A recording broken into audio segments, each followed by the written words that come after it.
Jésus, fils de David, aie pitié de moi. Fils de David, aie pitié de moi. Mes frères, mes sœurs bien-aimés, c'est ainsi le cri de Bartimée. Bartimée, le fils de Timée. Un aveugle mendiant qui était assis au bord de la route. Entendant Jésus passer, il s'est mis à crier vers lui. Il a crié vers lui. Vous vous rappelez, la prière est un cri vers le Seigneur, un appel, on dirait une sorte d'appel téléphonique. Bartimée, donc assis au bord de la route, entend Jésus passer et il crie vers lui. Voyez-vous, c'est cette prière qui constitue notre Kyrie. Seigneur, prends pitié. Le pèlerin russe n'avait pas une litanie de prière. Sa prière ne consistait pas à faire des litanies ou des dictionnaires de prière, des dictionnaires de mots. Simplement, Jésus, Fils du Dieu vivant, prends pitié de moi pécheur. Il s'était inspiré de la prière de Bartimée, de l'appel de Bartimée. Mes frères, mes sœurs bien-aimés, la peine de Bartimée était double. Non seulement il était aveugle, il était aussi mendiant. Mendiant seulement parce que n'ayant pas la vue, il ne pouvait pas travailler. Mendiant parce qu'il était pauvre. Ce n'était pas comme aujourd'hui où il y a le braille, cet instrument qui aide les aveugles à s'exercer, ou d'autres sciences qui aident les malvoyants à s'exercer. Il n'y avait pas de chien guide non plus à l'époque. Les aveugles étaient, n'est-ce pas, rejetés, marginalisés, un peu comme les lépreux. D'un moment lié leur maladie à une malédiction. Ils étaient donc les oubliés, les parias. Au bord du chemin, il est assis. Au bord du chemin, on peut comprendre par là, au bord de la société, donc rejeté, marginalisé. Et assis, la position assise, qui traduit une position de faiblesse, une position, n'est-ce pas, d'écrasement. Et c'est de là qu'il crie. C'est de là qu'il crie, de son aveuglement qu'il crie. C'est comme si son cri, sa prière, Jésus, fils de David, prends pitié de moi. Le son de ce cri vient de la souffrance de l'aveuglement, de la souffrance de la pauvreté. C'est de là qu'il crie vers le Seigneur. Jésus, fils de David, aie pitié de moi.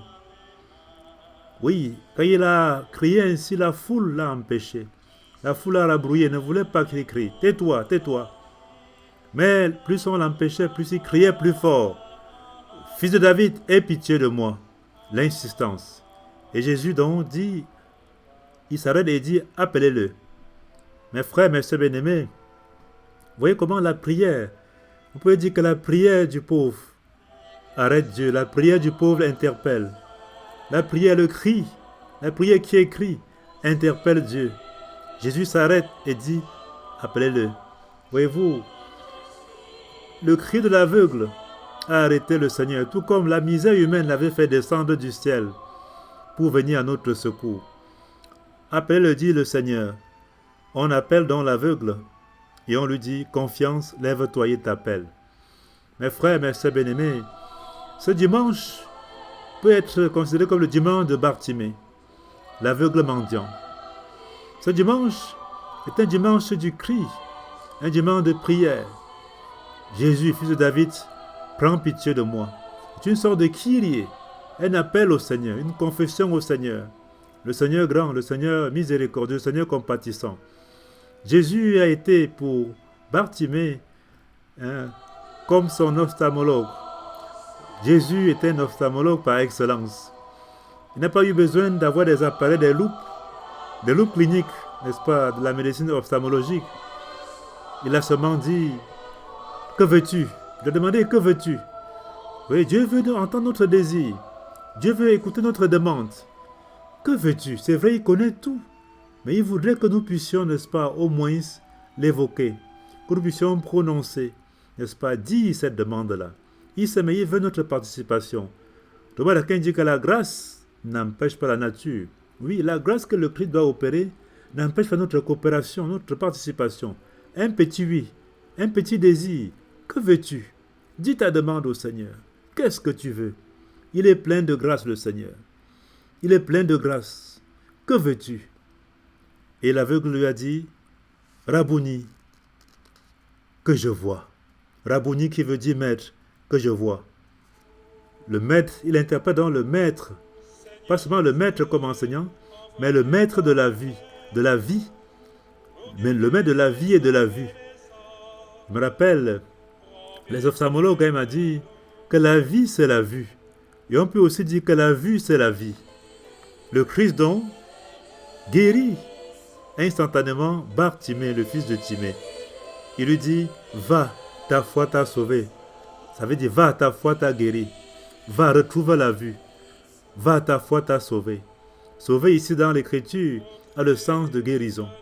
Mais ça peut aller plus loin que ça.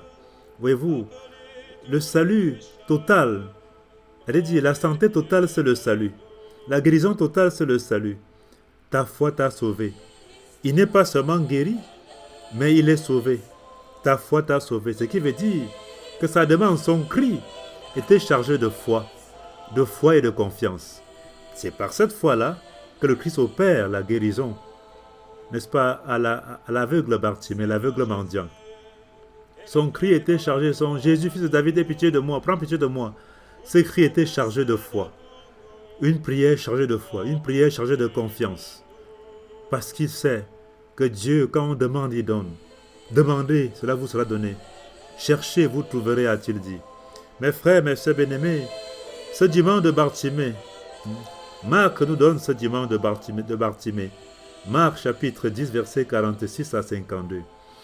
Jésus, fils de David, prends pitié de moi, pécheur. Et là, la foule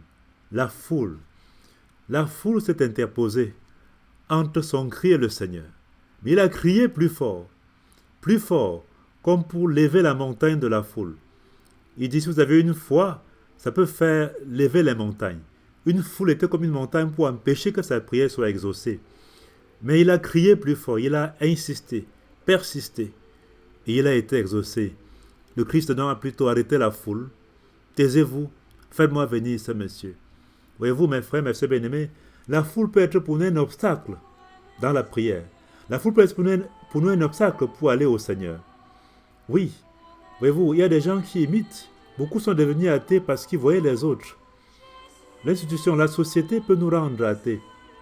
La société peut nous rendre, douteux. La société peut nous empêcher de prier.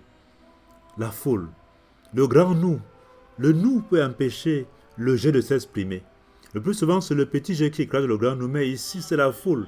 C'est un grand nous qui veut étouffer l'expression et l'émergence et la guérison du petit jet. Voyez-vous, mais il a crié, il a levé cet obstacle-là. Mes frères, mes sœurs bien-aimés, c'est touchant. Quand je dis la foule, je sais de quoi je parle. Parfois, à cause de la foule, on ne peut même pas faire un signe de croix. La foule nous fait peur, nous empêche, n'est-ce pas, d'exprimer notre foi, d'exprimer notre vécu chrétien, notre être chrétien. Quand ce n'est pas la foule qui nous fait honte, parfois même cette foule nous marginalise, nous montre que ce qu'on fait est inutile. Mais Bartimée n'était pas de ça. Il voulait voir le maître de la vie et de la vue. Il voulait voir le chemin. Et il a vu. On dit qu'aussitôt après sa guérison, il se mit à suivre Jésus sur la route. Il a vu le chemin et il suit le chemin. Il a vu Jésus et il suit Jésus. C'est touchant. Le Christ donc là, comme sorti des ténèbres à la lumière. Parce que quand on est aveugle, on est comme dans les ténèbres.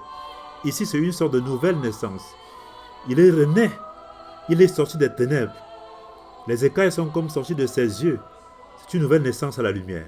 Maintenant, il voit la lumière et il suit la lumière. Donc, l'aveuglement lui a empêché de suivre la lumière, de suivre le Christ. Mes frères, c'est touchant. C'est beau ce texte. Jésus exauce Bartimée en tant que fils de David. Il n'interprète pas Jésus comme fils de David pour rien. Vous vous rappelez les prouesses de David. David avait les attributs un peu. Ce que David a fait était prophétique des attributs du Messie qu'est le Seigneur. David qui a battu le grand Goliath. Comme pour dire que toi qui avais battu le grand Goliath, toi le fils de David, toi qui es le fils de celui qui avait battu Goliath, le Goliath de ma vie, c'est mon œil, je ne vois pas, je veux voir. Il a vu. Voyant, ça veut dire qu'il sort de la mendicité. Sa vue lui fait sortir de la mendicité. C'est touchant. Et là, il se met à suivre le Seigneur. Le fils de David, il était dit que la descendance que c'est de la descendance de David qu'allait venir le Messie. Donc ce n'est pas pour rien qu'il interpelle fils de David. Prends pitié de moi. Jadis, notre père, David, avait battu le grand Goliath. Toi donc qui es plus que David, toi qui es le Messie par excellence, viens battre le Goliath de mon aveuglement. Mes frères, mes soeurs bien-aimés, ce dimanche est dans le dimanche de Bartimée. Oui, honneur à ceux-là qui travaillent dans les hôpitaux pour la vue. Je pense aux ophtalmologues, je pense aux opticiens. Oui, je pense à tous ceux qui portent les soins, qui vendent les lunettes, qui aident les gens, qui améliorent la vue ou la vision des personnes. Je pense à tous ceux-là. Prions pour les malvoyants. Prions pour ceux qui leur portent du soin. Prions pour la santé des yeux. Oui, prions pour les pharmaciens, ceux qui sont dans la pharmacie des yeux. Jésus, fils de David, fais que je vois. Prions pour cela. Dieu peut passer par les hôpitaux aussi pour nous faire voir la vue. Il peut aussi nous guérir instantanément comme il a fait pour l'aveugle-né. Parce qu'en fait, c'est lui le Seigneur qui sauve son peuple, comme nous dit Jérémie. Oui, Seigneur, sauve ton peuple. Jérémie chapitre 31, verset 7. Sauve ton peuple. Il annonçait que le peuple allait crier de joie, que la déportation allait finir. C'est Jésus. Criez vers lui. Il le fait en tant que grand prêtre. On dit que le grand prêtre est appelé par Dieu des hommes pour offrir des sacrifices. Sacrifices de péché. Sacrifices pour les faiblesses. Sacrifices aussi pour les souffrances et les misères humaines. Jésus en tant que grand prêtre, selon l'ordre de Melchisédek, grand prêtre éternel. Voyez-vous, ça c'est Hébreux chapitre 5, verset 6. Il opère cela. Il s'est fait homme pour guérir. Il s'est fait homme pour s'offrir comme prêtre. Il s'est fait homme pour intercéder pour son peuple. Il s'est fait homme, oui, pour être comme l'ophtalmologue, l'opticien des malvoyants, de ceux qui ne voient pas. Mes frères, mes soeurs bien-aimés, ce dimanche est grand, le dimanche de Bartimée. Pensons donc aux malvoyants, ai-je dit. Pensons aux aveugles. Pensons à ceux qui leur portent des soins. Bénissons Dieu pour cela. Bénissons Dieu pour la science clinique de l'œil. Bénissons Dieu pour les hôpitaux de l'œil. Bénissons Dieu pour, n'est-ce pas, ces innovations dans le domaine scientifique où les gens peuvent voir. Seigneur, nous voulons voir. Nous voulons voir. Prends pitié de nous. À toi la gloire pour les siècles des siècles. Amen.